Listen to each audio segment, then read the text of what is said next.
Welcome in the class. We are studying end of bipolarity, the fall of USSR system, that means the fall of the socialist system, and the formation of newly independent states which came out from USSR.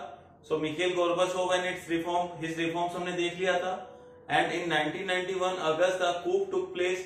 इसे अगस्त coup के नाम से भी बोला जाता है, but that coup remain failed because मैंने last class में आपको बोला था कि next class I will be coming with a famous personality Boris येल्ट्सिन.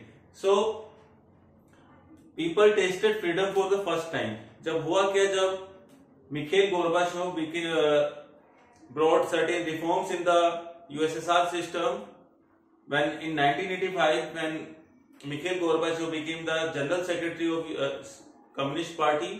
और आपको मालूम है कम्युनिस्ट पार्टी का जनरल सेक्रेटरी होना उस समय बहुत पावरफुल पोस्ट थी and he was the last general secretary.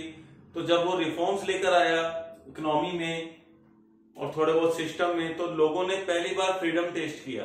And अब लोग जैसे ही कम्युनिस्ट पार्टी के हार्ड लाइनर उन रिफॉर्म्स को वापस लेना चाह रहे थे and people started protesting and that protest was supported by Boris Yeltsin. Boris Yeltsin एक फेमस पर्सनैलिटी थी जिन्होंने रिपब्लिक ऑफ रशियन फेडरेशन का इलेक्शन जीता था. तो धीरे धीरे हर कोई इंडिपेंडेंट होना चाह रहा था.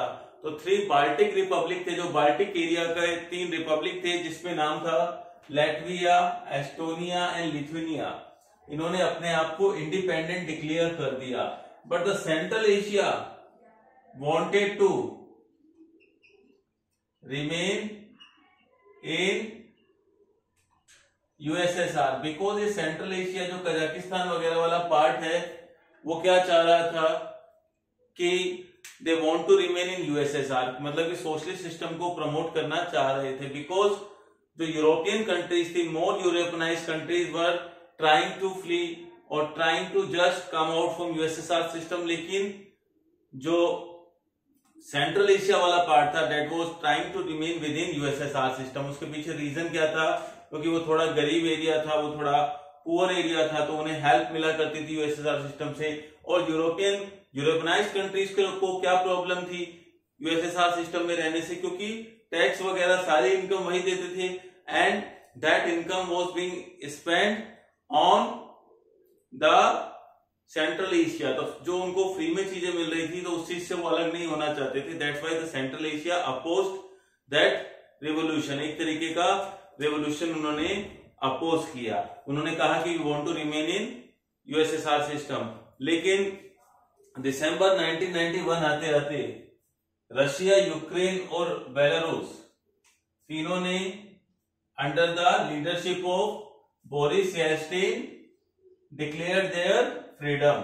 उन्होंने अपनी फ्रीडम डिक्लेयर कर दी. अब इससे क्या हुआ? They came into capitalist system as well as democracy was being promoted over there. Democracy promote होने लगी और कम्युनिस्ट पार्टी को पूरी तरीके से उन्होंने बैन कर दिया अपने एरिया में.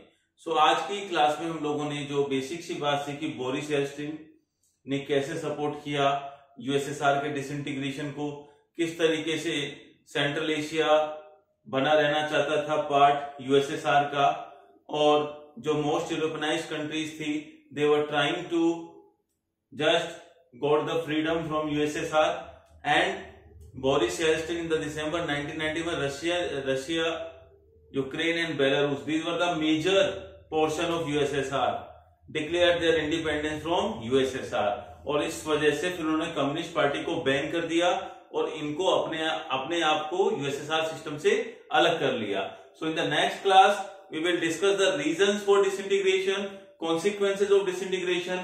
अभी तक जो चीजें हमने सीखी, बायपोलैरिटी का मीनिंग सीखा, बायपोलैरिटी का एंड कब हुआ 1991 में आकर, किसके थ्रू हुआ, जैसे यूएसएसआर डिसइंटीग्रेट हो गया.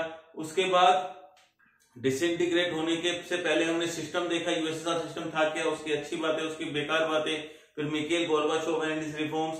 आज की क्लास में हमने बोरिस येल्ट्सिन पढ़ा है. एक क्लास को मैं बहुत शॉर्ट करके पढ़ा रहा हूं, मतलब कि बहुत लॉन्ग ड्यूरेशन नहीं रख रहा हूं, ताकि एक क्लास आप अच्छे से तैयार करें. और जो क्लास हैं all are bringing 4 marks question, 4 नंबर के क्वेश्चन बनते हैं जितने भी टॉपिक्स अभी तक कराए हैं मैंने आपको।